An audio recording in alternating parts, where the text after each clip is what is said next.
चलने तो बोला था। हाँ तो चलो मैं आपको दिखाता हूँ। अरे काट दिया। नहीं चालू कर लिया ना।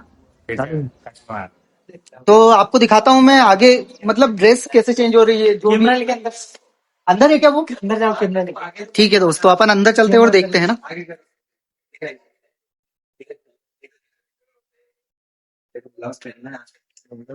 ये देखो सीधा कर। अब सीधा कर।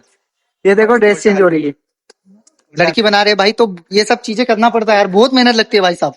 एक एक शूट के लिए, एक एक एंगल के लिए बहुत टाइम लगता है। सुन, सबसे पहली चीज ये देख, मेरे हिसाब से तू एक काम कर, ये इसको मत निकालो। नहीं नहीं नहीं राहुल बोल दे यार, मैं फिर बनूंगा भी नहीं। अरे अच्छी लगेगी। नहीं लगनी है, कितना बुरा लगता है तेरी कसम।